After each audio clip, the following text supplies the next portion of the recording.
The future is not just imagined, it's created. At AI Universa, we're not just talking about a brighter future, we're actively building it with AGA, our angelic superintelligence, an AI like no other. Hello and welcome to another episode of the Universa AI podcast. Today we have our special guest, Mr. Deepak Garg, who is the Vice Chancellor of the SR University in India and is an AI researcher, academic AI researcher that is doing a great work in helping us to develop up-to-date AI. So I will give a moment for him to introduce herself. Mr. Deepak, welcome. Hello, Cosmo. So I am Professor Deepak Garg. So I am a distinguished professor in School of Computer Science and AI at SR University, Warangal, and I am also director of leadingindia.ai, which is a startup for AI skilling and research pan India. So we have trained around 1 million students in artificial intelligence, and we are trying to democratize AI through this.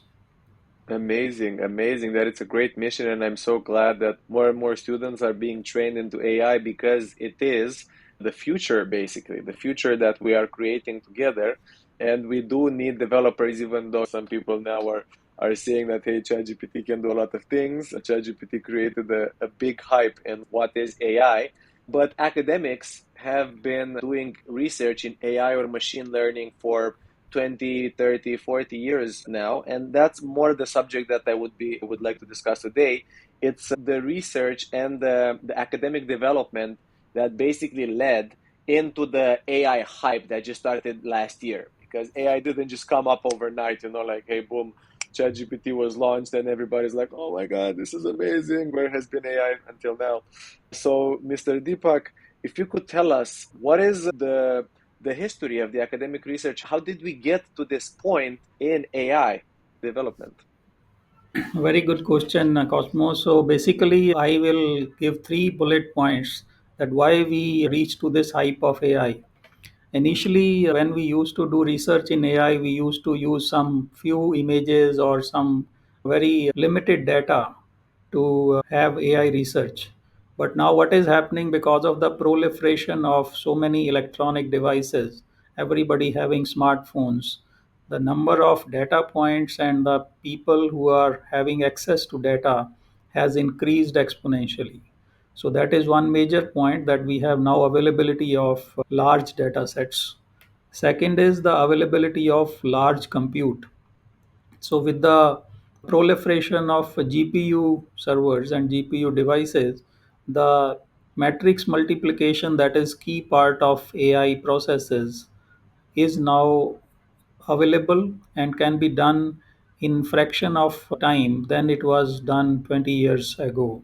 So that is the second thing. And the third is that the programming interfaces and the programming tools have made it simple to write neural networks and the code. Previously, I remember in 1990s, if you have to create a neural network, you have to write thousands of lines of code to create a small neural network. But now with a single line of Python code, also you can create a neural network of your choice.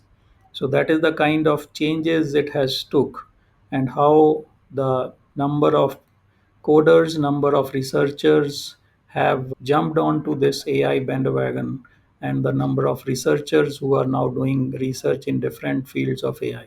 So these are the 3 bullet points: more data, more compute, and easy programming. Amazing, amazing. And I really like this term neural networks. That seems so human-like. The fact that like we have neurons in our brain and we're actually understanding perhaps how our brain works in developing these AIs as we're trying to make them to more or less think like us. But these machines, they don't actually think like us. Actually, a lot of people say that we don't even know how these machines think. It's more like a black box. It's more like you train it on some kind of data set. And as you're mentioning right now, the data sets are becoming larger and the compute power is becoming more accessible.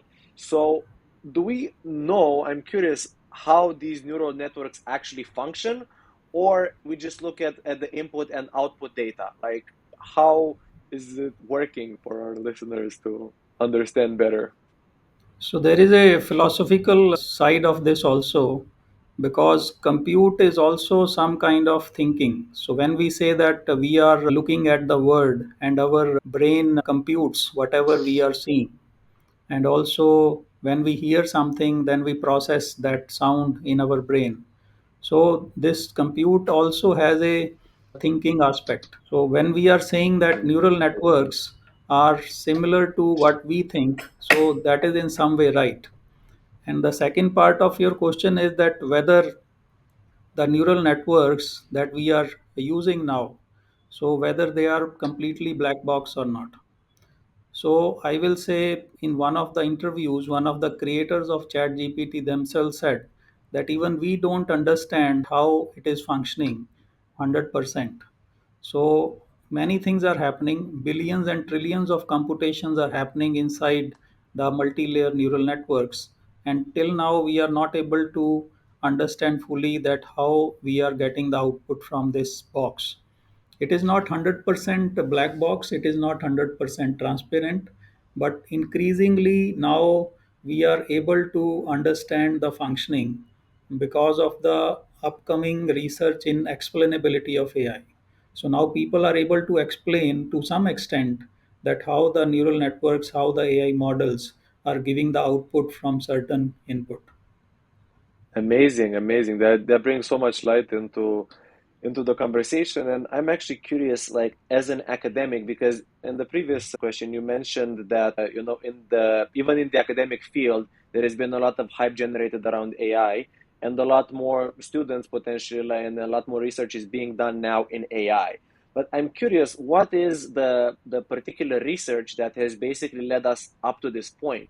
Because we do have the bigger data sets, we do have the more computing power. So it's just like the sheer amount of volume that we have, or did we recognize some new ways of thinking, of building these machines to think in the recent years that actually led to this boom? So actually, the research in AI is basically of again three types. So one is where you are dealing with numerical data, second where you are dealing with the textual data, and third is where you are dealing with images and videos.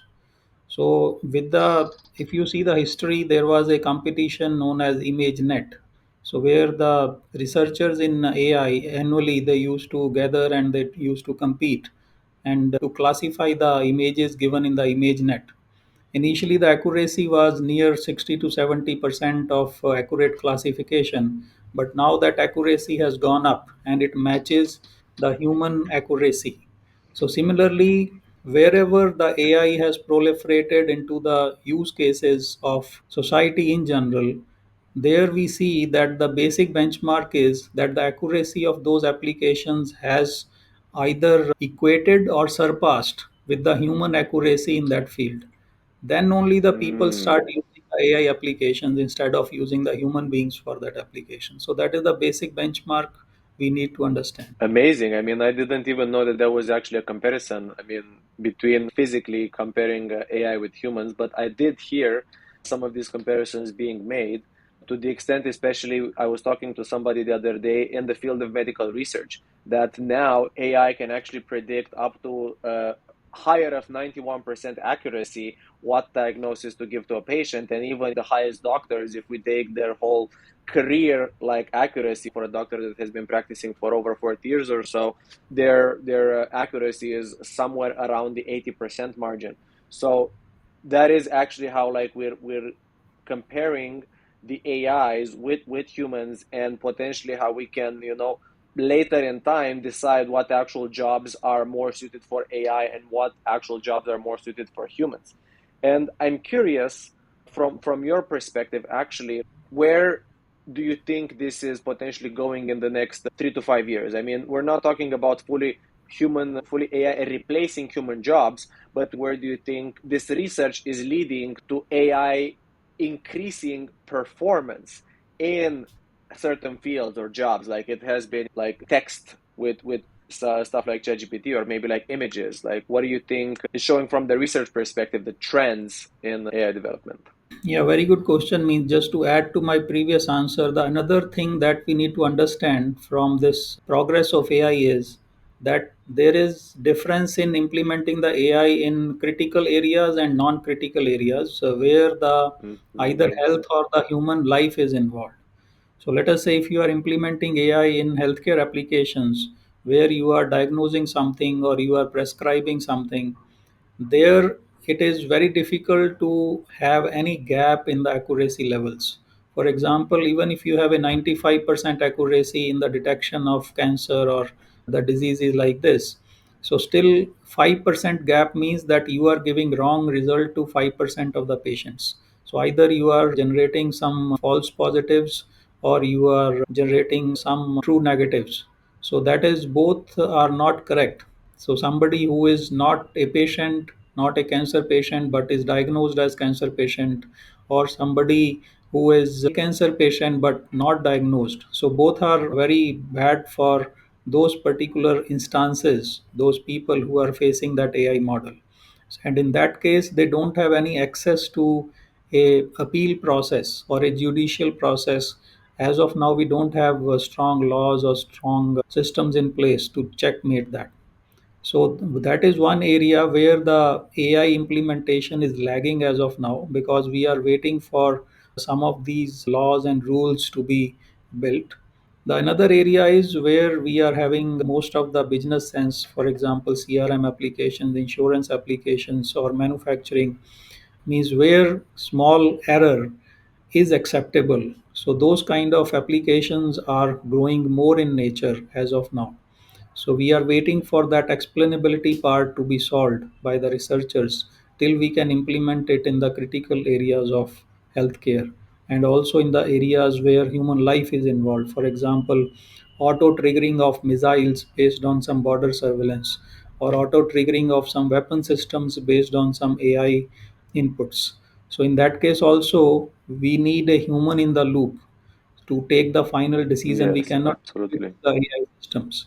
So that is where means it can change the trajectory of human race if we start a wrong war between two nations. So the progress in AI that you were talking is happening very fast. We have to go deeper case by case, industry by industry, to see that where actual jobs will be replaced and where it will strengthen that particular area. So if you see overall healthcare, agriculture, so these are two areas where the world has not reached or matured to a place where a lot of technology is being used. So whatever we do in AI, in agriculture or in healthcare, that will be always overall beneficial for the people. But there are some areas, specifically, let us say transportation or office work, where the jobs are actually being replaced. And some middle level management jobs are being replaced because a lot of analytics work and a lot of summarization work is being done by AI. Even report generation and also prediction, target setting, goal setting, all those things are now being done by many AI tools. So that is the area where middle management roles are being reduced. So we have to go sector by sector, where if we want to do the actual analysis, where the jobs are being replaced and where the jobs are being created. And overall, if we see the net, then the net effect is, I think, neither positive nor negative. So we are creating Hmm. some jobs in AI sector and we are losing some jobs in the AI sector. The only difference is that we have to upskill the workers whom we are replacing. So let us say, for example, the courier industry or the people who are delivery agents of different food delivery partners, or let us say courier delivery partners or other things. So if we start using drones or if we start using AI based deliveries, so then those Hmm. delivery agents needs to be retrained, so they can remotely handle those remotes, they can maintain those drones, they can manage those drones. So in that case they need to be reskilled. So those who will get reskilled, they will keep on working on that field. Those who don't get themselves reskilled or who are not ready or who don't have capacity to get reskilled, they will definitely get replaced. Yeah, absolutely. That makes perfect sense. And I'm happy you mentioned this net positive outcome because this makes me to believe that we are definitely going through an adaptation period in our planet. And these adaptations periods have been happening for thousands of years since computers came or since we discovered steam engines and so on, where we use machines basically to do some jobs easier. And it looks like humans adapted. It looks like we're still actually the population is growing. So over the past 30 years, I mean, India almost doubled its population, and it still seems that everybody is able to live and to work and so on. And the same could probably be said for the rest of the world. So I don't think that the job replacement is necessarily going to destroy people's lives, how some people are saying. It's more like going to force them to adapt to a new world. And this is the world where we actually believe that AI is going to make a major impact into pushing humanity into a golden age, because AI is going to take a lot of these jobs that were very, I would say, not creative. So like you mentioned, like data analytics. So data analytics is a field that machines can do absolutely so well. And then they can look at big spreadsheets, they can look at massive data sets. It's actually in the building of the AI to look at massive data sets, and much easier for them to draw conclusions in a way that us humans, I mean, we don't understand. So maybe we tell them that is like, hey, look at these factors, but we don't know what other factors do they take into consideration. And I know particularly also from like trading bots, my friends that were building, as a human, you can look at like a few different indicators, like two or three at a time. And then, on the same graph, you basically put on some other indicators that are helping you to make some decisions. But machines can look at like hundreds indicators at a time, and they can predict in the near future, like a 1 or 2% difference in order for you to make a trade. And on Wall Street right now, there's a lot of bots that are making these trades, and there's a lot of other traders like humans that are basically shifting their focus elsewhere and so on. So I think that the AI revolution is basically going to help us to do more human things, to be more creative, because we have been kind of like used as machines by some of our employers. And then these employers can actually use machines, straight up machines, so us humans can do more human things, like potentially being creative, creating our future, like creating music, creating whether we want to do some clay pottery or whatever makes us human, considering that we don't need to be doing these very, very, very mechanical jobs. And going That is going from actually this point, that is a go point on. of conflict also, because previously we used to say that computers are not here for creative jobs. But now that is not the case. For example, you mentioned poetry. So now you can create beautiful poetry from ChatGPT also, or from Bard, or from any AI generative tools. You can create paintings, you can create novels, you can write news stories. So you can create whole books from generative AI. So that is a point means where now, which was the sole domain of human beings, has now been taken over by AI also. So we need to be very careful about that. So that's what I one point I wanted to add here. Yeah, definitely. I mean, we know, and especially from using GPT and Midjourney specifically, the images that you can generate within seconds are whether so realistic or so Picasso looking like, and whatever art style we basically want to use to be manifested in seconds. And from a personal perspective, the new age painters that are painting all of these minimal works that I'm not truly understanding, I would say from my, again, non-art bias perspective, I would say that is like, hey, AI is doing a great job. But I think, and as I'm mentioning, as I'm seeing some of these aspects that are manifested into the world, like, AIs being able to replicate a lot of humans and so on.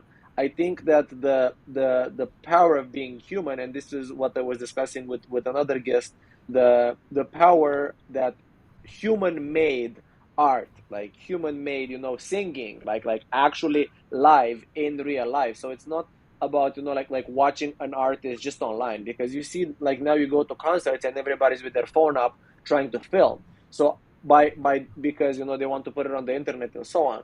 So I would say that the ability to live these human experiences, like go to a live poetry show or go to a live music concert or go to a live, like event where humans are actually performing human made songs, with like guitars and bands and so on.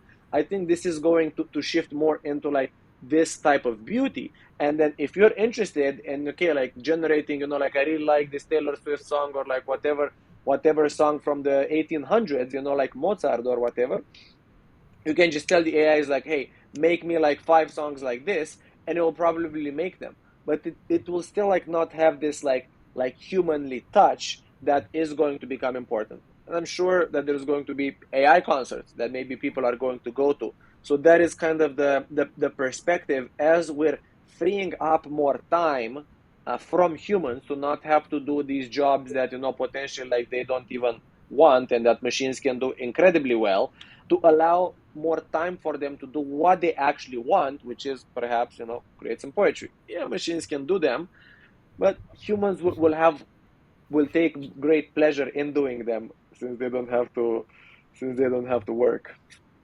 Yeah, but many human beings are now becoming addicted to this mechanized world. So if you see, many of them are so addicted to their mobile phones. Even means when they go on buying some product from the online portals, they end up buying something else which has been recommended by the portal, so which is recommended by AI actually. Some of them they end up eating something which is being recommended by AI. Some of them end up wearing something which is recommended by AI, means not actually what they want originally. And even in our daily life, we are following AI recommended routes to go from one place to another place. Our travel itinerary is being recommended by AI. So all these means the even our matching partners. So many people are marrying their partners which are recommended by AI. And now in the AR VR space, which is again proliferated by AI, so you see many new changes happening. So this thing that many people like drugs are becoming addicted to AI also. So that also is a new trend. Yes, absolutely, absolutely. And I mean, there are a lot of kind of, like doomsday scenarios, like even this movie, like Ready Player One, which, a lot of people are living in this world where, they're all in an AI ruled metaverse and so on, which I mean, they're totally possibility.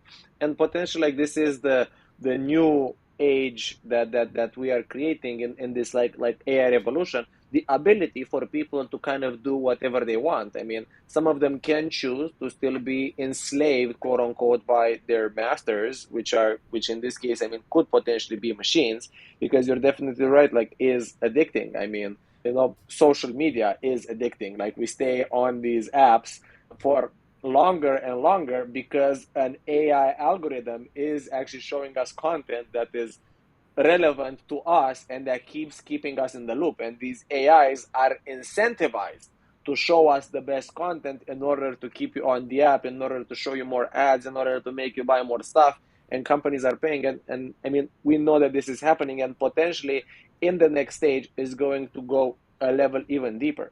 And while that is like somewhat scary, I think intrinsically like that is okay for people to make a choice what they want to spend their time on, a conscious choice.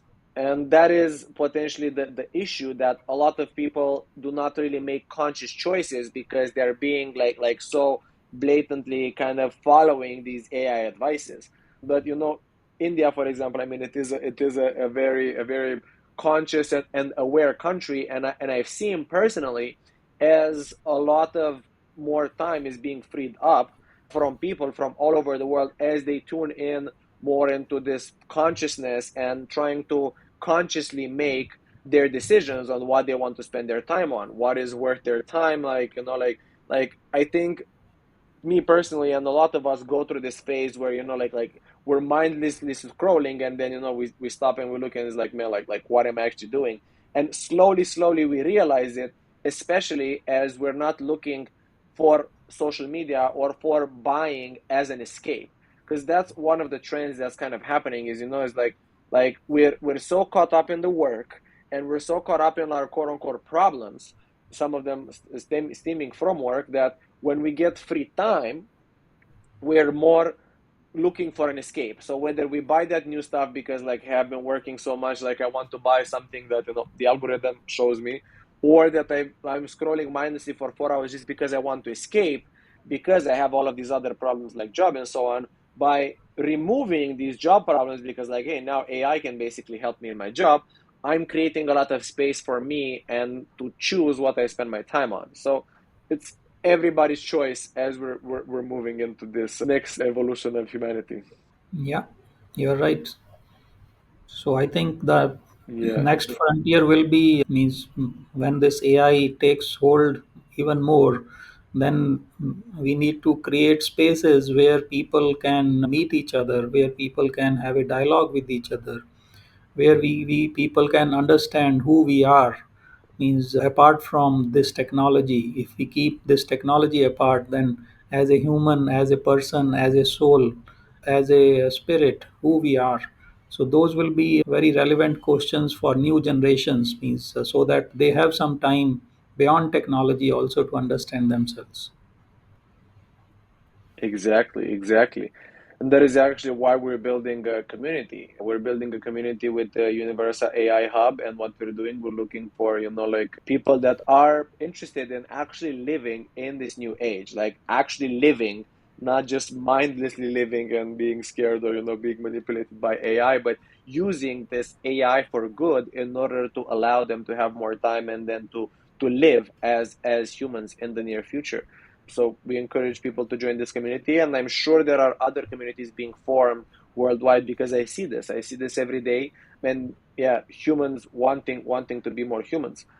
And maybe the last question that I would like to ask you, Mr. Deepak, is there any research, academic research, that has been done, like potentially, like Einstein, for example, discovered the theory of relativity, or like he theorized it back 40 years before it was actually proven, or it actually came into fruition, an idea of where AI could be developing next. Definitely. So already there is a theory that AI can innovate itself. So if we see the preliminary signs of that, so already we have seen that AI models have been created which can create new models of AI. And we have seen AI enabled innovation. For example, we have seen a protein folding problem being solved, which was a century old problem. We have also seen Schrodinger's equation being solved by AI algorithms and supercomputers, which was very old problem.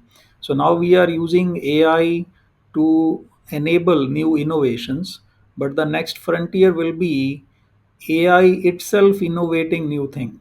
So that will be kind of a Mhm. means unleashing innovation unseen by human race. So every day, every week, we are looking at innovations which may otherwise may have taken centuries. For example, we are Mhm. seeing new discoveries in medicines, many of the new compounds being discovered, which otherwise may have taken years. So all these things means now we are running so fast in time. So whatever human race has done in centuries or in decades will happen in days and weeks. So that will be a very exciting and challenging time. So that is what I will like to leave it at. Amazing and very exciting indeed. I'm super excited to see the next frontier being discovered, even in terms of outside of our planet.